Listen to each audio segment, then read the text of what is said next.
Je suis professeur Hicham, chef de service de neurologie au CHU d'Oran.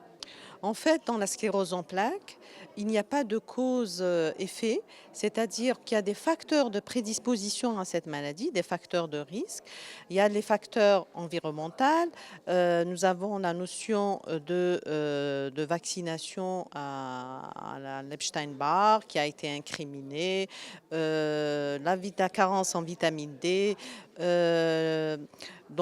l'obésité, l'excès de sel. Donc tout ça, c'est des facteurs environnementaux associés à une prédisposition génétique à faire la CEP, mais aussi il y a des facteurs épigénétiques où il y a intrication de tous ces facteurs. Donc on ne peut pas parler actuellement de cause de la sclérose en plaques, mais on peut parler de facteurs de risque d'une sclérose en plaques.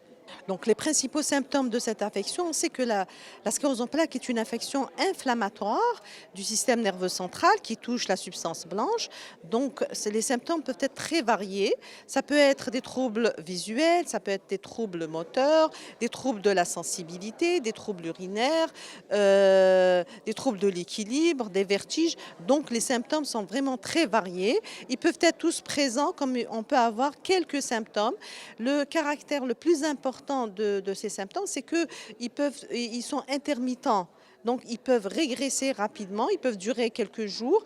Et parfois, c'est ça qui fait la gravité de cette affection, parce qu'ils peuvent passer inaperçus et on a des retards diagnostiques. C'est la cause principale des retards diagnostiques chez les patients. C'est-à-dire, c'est des lésions. Il y a un système immunitaire, c'est-à-dire, normalement, on a notre système immunitaire qui va nous protéger. À un certain moment, donc on ne sait pas la cause déclenchante, ce système immunitaire va être contre notre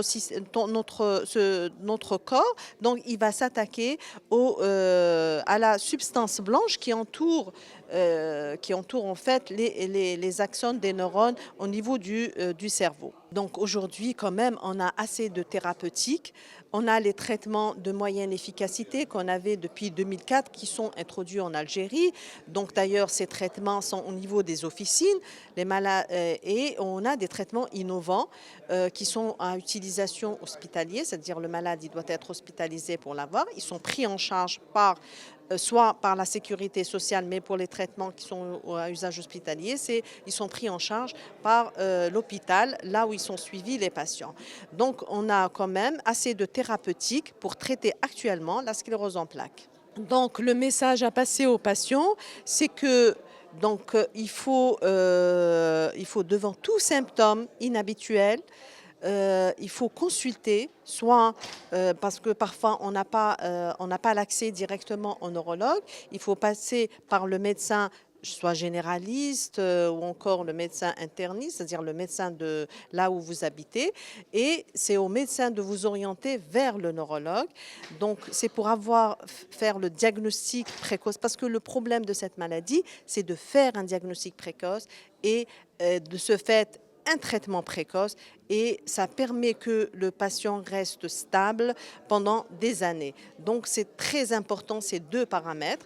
Donc si on a la sclérose en plaques, donc traiter, il faut suivre son traitement, donc il faut une bonne adhérence aux médicaments. C'est parmi les facteurs qui peuvent améliorer le patient.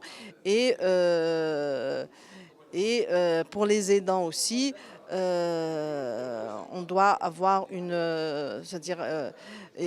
faut une collaboration avec les associations. C'est très important. Les associations donc sont là pour aider les patients et leurs familles.